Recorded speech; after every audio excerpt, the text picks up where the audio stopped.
Bom dia a todos, a todas as pessoas.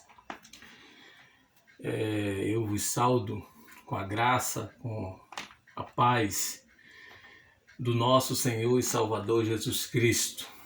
E saúdo a todos, ao trabalhador, em todos os setores nesse dia. Aqueles que estão descansando, bom descanso. Aqueles que estão trabalhando, bom trabalho. Um bom trabalho ao motorista de táxi, motorista de Uber, o motorista da ambulância, o motorista viajante, o caminhoneiro, a todos. Um bom dia de trabalho ao policial, ao vigilante, ao médico, a todos eles. E esse belo sábado de início e fim e início de semana é glorioso para nós. Somos gratos a Deus por esse belo sábado, um belo sábado mesmo, que nós temos pela graça do nosso Deus. Eu queria fazer outro vídeo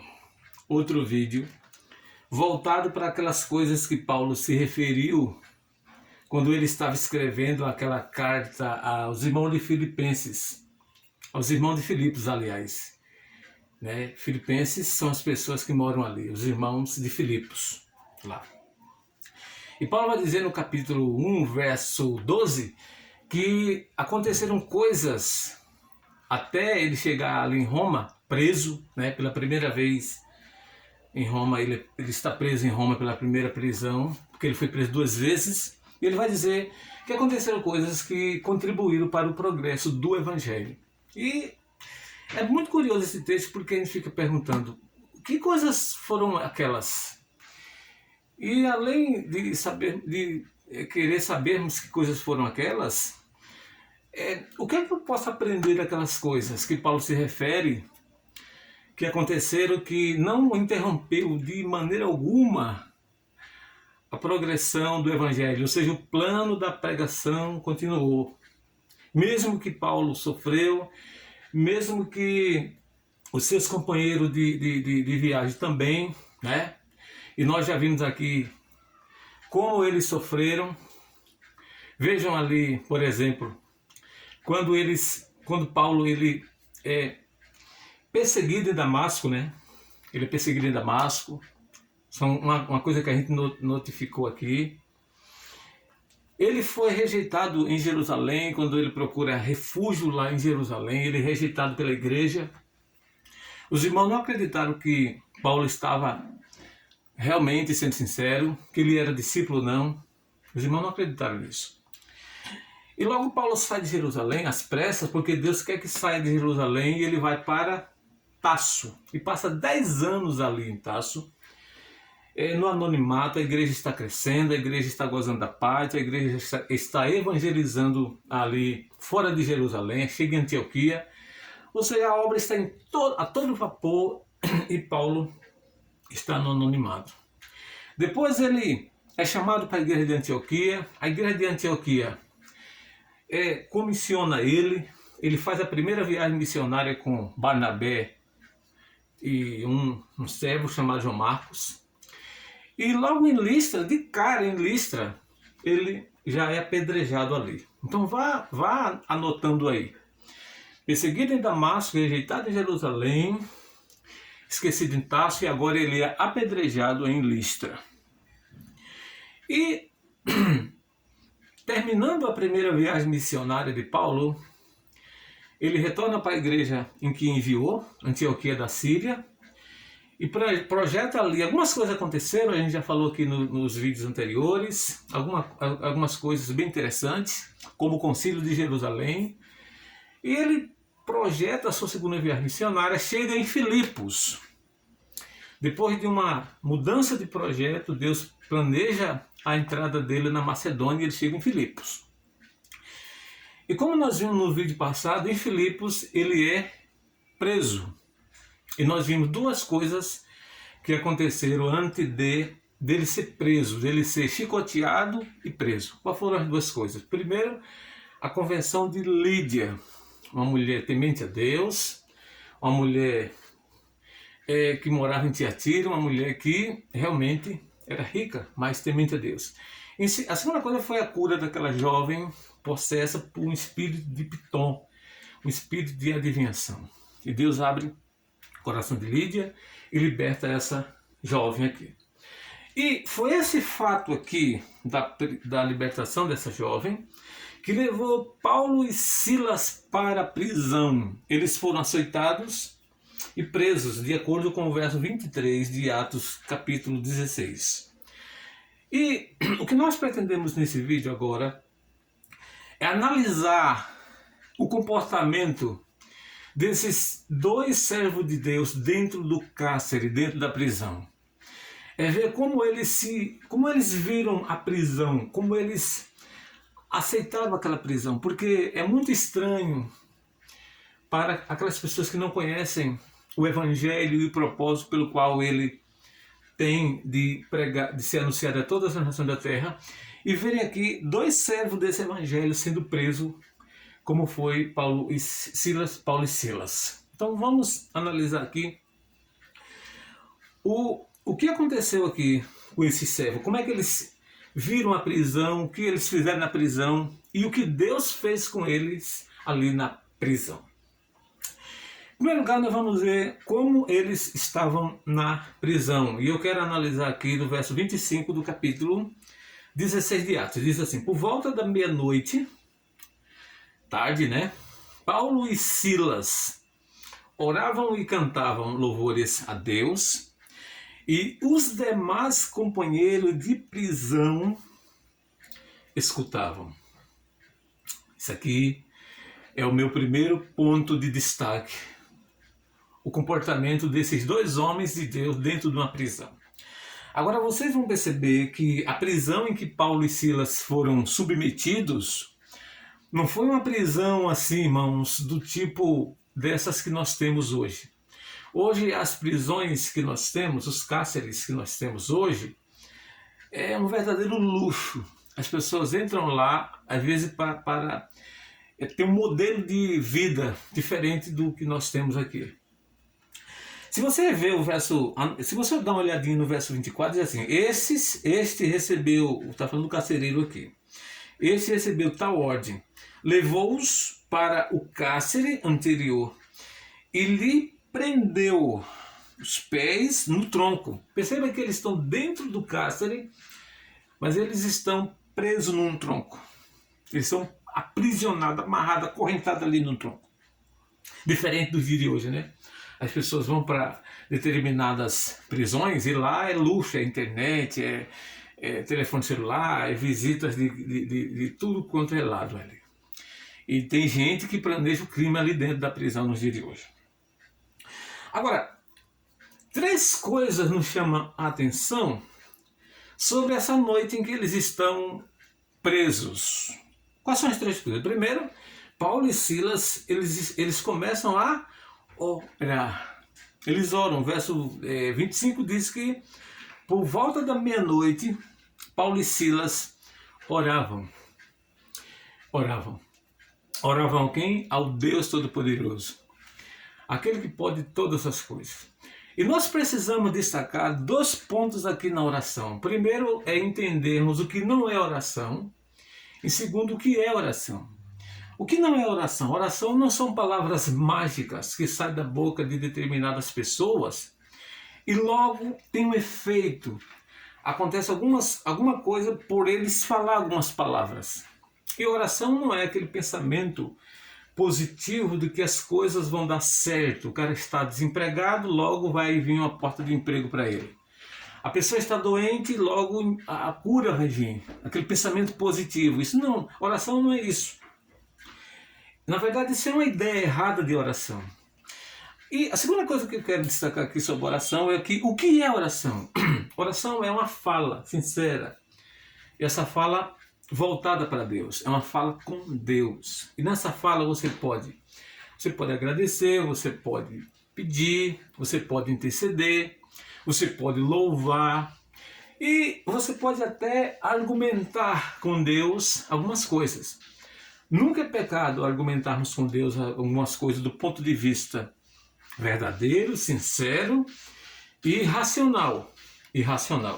Então você pode até argumentar com Deus. Então o fato é que eles estão orando aqui. E percebe, irmãos, que eles não estão reclamando, xingando Deus, porque parece que esse texto não combina muito bem com o tipo de evangelho que nós vivemos hoje, não é? Nós vivemos um evangelho dos intocáveis. O crente não adoece, o crente não é perseguido, o crente não é submetido a doenças, a tragédias. O crente não é vítima de assalto, o crente não é vítima de bala perdida. Parece que o crente está dentro de outro mundo, não do mundo em que nós vivemos. Essa é a ideia do evangelho que nós temos hoje. Porque nós temos também, como base para esse tipo de evangelho, uma teologia que não é uma teologia saudável, que é a teologia da prosperidade. E os protagonistas dessa teologia da prosperidade apresentam exatamente esse tipo de proposta às pessoas. Que se Deus é esse Deus que a Bíblia apresenta, então você não aceite ser desempregado, você não aceite problema na família. Se vier, não aceite. Pegue Deus pela gravata e coloque no canto da parede. E tem alguns mais audaciosos que dizem assim: olhe, se Deus não fizer, eu rasgo a Bíblia. Isso é um ponto terrível dentro do cristianismo, em que nós conhecemos que não é esse cristianismo que nós vivemos. Se você conhece o Deus da Bíblia, o Deus de Abraão, o Deus de Isaac, o Deus de Jacó, percebe que esse tipo de argumentação não combina, porque Deus não fará o que nós queremos. Sempre Ele vai fazer o que Ele quer. Ele é soberano. Você pode rasgar a sua Bíblia quantas vezes você quiser. Deus vai fazer sempre a sua vontade. Então eles estão aqui orando. Que tipo de oração é essa? Nós não sabemos.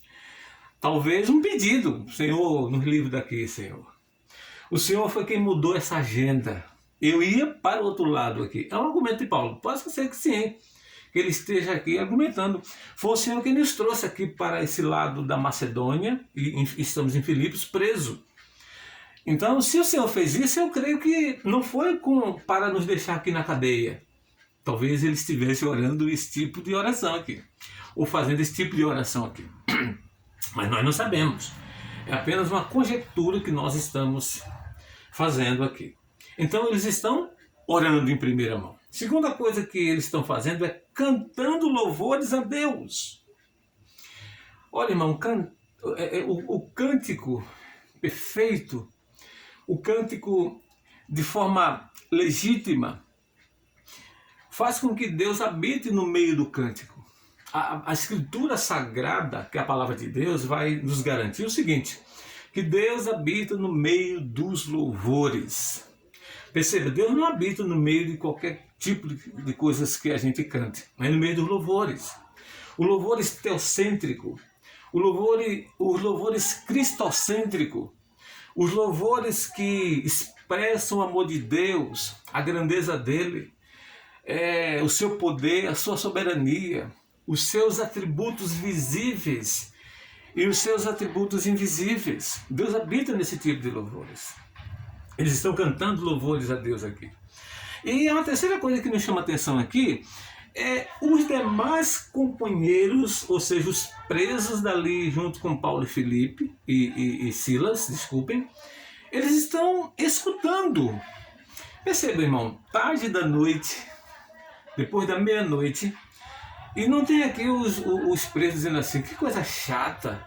Esses caras, em vez de dormirem, esses caras, em vez de estar descansando, porque eles tinham sido açoitados, né, sangrando ali, as costas revendo sangue, escorrendo sangue ali, esses caras estão cantando, os presos não estão reclamando, porque a coisa aqui é de Deus.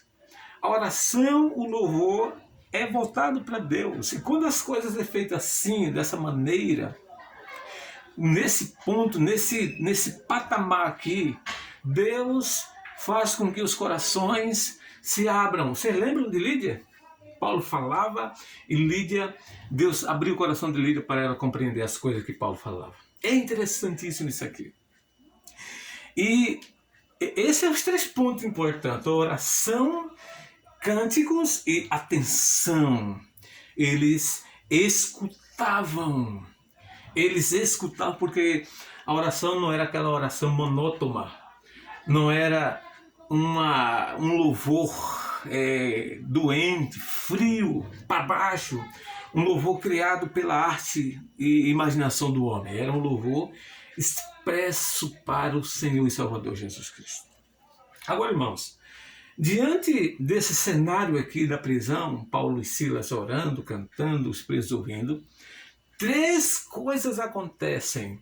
E eu creio que essas 3 coisas são em resposta do que Paulo e Silas fizeram nessa prisão. Eles oraram e cantaram. E Deus faz 3 coisas. Ou seja, 3 milagres que acontecem. Quais são os 3 milagres? Primeiro, um terremoto que estremeceu o cárcere. Olha o verso de 26. De repente, essa palavra aqui é linda, né? A expressão é linda.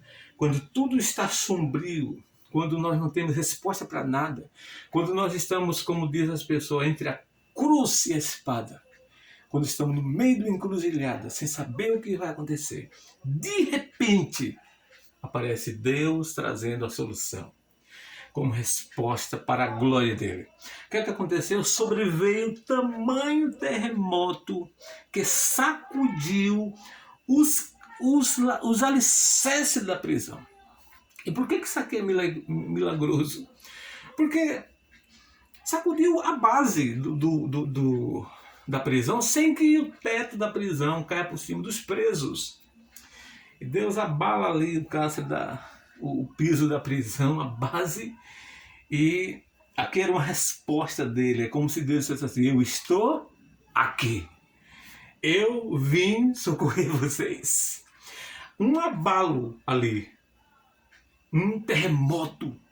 E quando nós não sabemos do grau do terremoto que foi aqui, tivesse hoje os aparelhos, né, que nós temos hoje, que é capaz de medir os terremotos, os graus deles ali, saberiam que foi um terremoto forte. Porque a prisão que a gente vê aqui em Roma era subterrânea, era aquela gruta fria, insolúvel, inapropriável para as pessoas habitarem ali. Quem entrava numa prisão de origem romana saía ou morto ou doente, leproso e outras doenças por aí. Então esse é o primeiro milagre que nós encontramos no texto. O terremoto abalou o cárcere. O segundo milagre aqui foi a permanência dos presos diante da abertura das portas da prisão. Ainda no verso 26 diz assim: abriram-se todas as portas e soltaram-se as cadeias de todos. Isso aqui é maravilhoso. Todos os presos. Tanto Paulo e Silas, servo do Deus Altíssimo, como todos os presos, as portas ficaram escancaradas.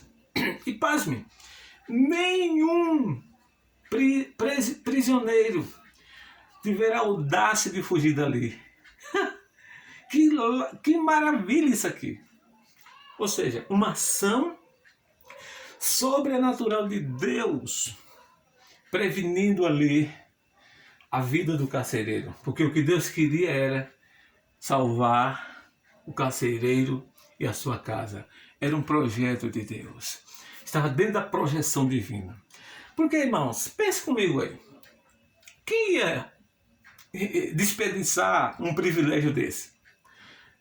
Já imaginou o Aníbal Bruno? Eu vou usar aqui o Aníbal Bruno porque é uma prisão localizada aqui no nosso estado de Pernambuco.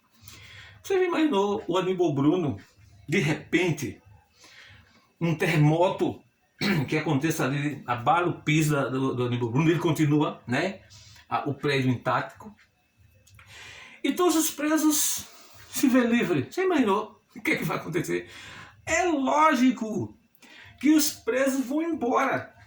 Olha, não acontece nenhum milagre dessa natureza aqui. Os presos já fogem, já planejam fugirem, abrem túneis dentro do cárcere para sair na rua, já corre esse risco todo, já descem por muralhas.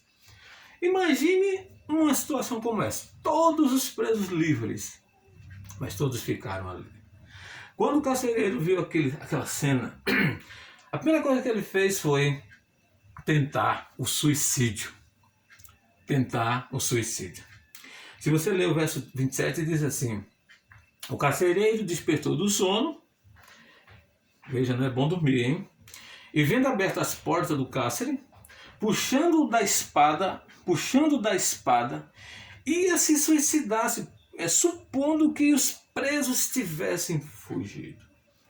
Vejam, irmãos, que coisa terrível isso aqui. Quando o carcereiro viu a cena, o cárcere aberto, os presos soltos do tronco, porque estavam no tronco, ele disse: pronto, eu perdi minha vida e perdi a vida da minha família, porque Roma era rigorosa. Nesse caso aqui, o carcereiro pagava com a própria vida, ele e toda a sua parentela. Então o carcereiro pensou: não, eu vou antecipar isso aqui, deixe-me tirar a vida. Quando ele vai fazer isso, o que é que Paulo faz? Verso 28. Mas Paulo bradou em alta voz: não te faça nenhum mal. Por quê? Todos aqui estamos. Louvado seja Deus. Todos aqui estamos. Não faça isso. Não cometa um suicídio. A solução não é essa aí, meu irmão. A solução não é o suicídio. Qual a solução para isso? Qual a solução para isso? No verso 29. Verso 29. Verso 30, depois trazendo para fora, disse eu: senhores, que devo fazer para que seja salvo? Aí Paulo responde para ele no verso: a solução é crer no Senhor Salvador, Jesus Cristo. Então, 2 milagres acontecem. Primeiro, o Cáceres é submetido a um terremoto. Segundo, todos são soltos, as portas se abrem, mas todos ficam ali. Deus conservou todos ali. E o terceiro milagre que eu quero destacar é a convenção do carcereiro. Porque depois que Paulo diz assim, depois que Paulo respondeu para ele no verso 31, crê no Senhor Jesus e serás salvo tu e tua casa. O que é que acontece em seguida? Verso 32, e naquela mesma hora, verso 32, e lhes pregava a palavra de Deus a todos os de sua casa. E é bem provável que todos esses que creram na palavra de Deus, o carcereiro, sua parentela, talvez amigos ali, tenha o mesmo privilégio que Lídia teve. Qual foi o privilégio que Lídia teve? De ter o coração aberto. Deus abriu o coração de Lídia para ouvir a sua palavra e crer na sua palavra. Talvez aqui o carcereiro tenha, com toda a sua parentela, o mesmo privilégio de ter o coração aberto por Deus. E aqui se cumpre aquela palavra magnífica que Paulo disse aos romanos: aos que predestinou, a esses também chamou. E aos que chamou, a esses também justificou. E aos que justificou, a esses também glorificou. O que é que nós aprendemos aqui? Que Deus só chama aqueles que Ele predestinou para a salvação. Então esse é o terceiro grande milagre, porque os milagres anteriores não tem tanto, é relevante para todos nós, mas o mais relevante é esse aqui, porque trata da salvação, trata da reconciliação com Deus, trata do perdão dos nossos pecados, trata da nossa proximidade com Deus por meio de Jesus Cristo, nosso Senhor. Então esse é o mais relevante aqui. Todos são, mas esse é mais. E diz aí no verso 33, naquela mesma hora da noite, após os milagres, os terremotos, os casos se abrirem, cuidando deles, vejam aí, cuidando deles, de Paulo e Silas, lavou-os os varões, aliás, os vergões dos açoites, porque estava tudo cortado as costas do apóstolo Paulo e de Silas. A seguir foi ele batizado, que é um sinal externo aqui, batizado, e todos os seus, verso 34, então, levando-os para a sua própria casa, lhe pôs à mesa, e com todos os seus manifestavam grande alegria por terem crido em Deus, por terem acreditado na mensagem do Evangelho. Então isso aqui é maravilhoso, é fantástico. Isso aqui está dentro daquelas palavras de Paulo no capítulo 1 de Filipenses e o verso 12, em que Paulo está escrevendo para os irmãos de Filipos, e ele diz assim: quero ainda, irmãos, cientificar-vos de que as coisas que me aconteceram têm antes contribuído para o progresso do Evangelho. E que progresso tem o Evangelho aqui em Filipos? Uma grande igreja se instala aqui, uma igreja maravilhosa, uma igreja, irmãos, que patrocina a vida do apóstolo Paulo, as viagens do apóstolo Paulo. Por três vezes essa igreja ajuda Paulo.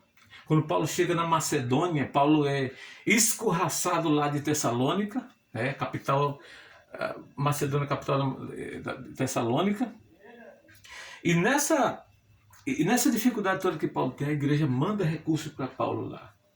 Quando Paulo chega em Corinto, Paulo estabelece-se ali em Corinto, passa algum tempo lá, 1 ano e meio aproximadamente, e Paulo planta uma grande igreja lá. Só que a igreja não ajuda o apóstolo Paulo, não paga salário ao apóstolo Paulo, e Paulo é sustentado pela igreja da Macedônia, essa igreja de Filipe aqui. E agora na prisão, em Roma, Paulo recebe também donativos para a sua sobrevivência e vem de Filipos, da igreja de Filipos, dessa grande igreja aqui. Por isso que ele disse aos irmãos que as coisas contribuíram para o progresso do Evangelho.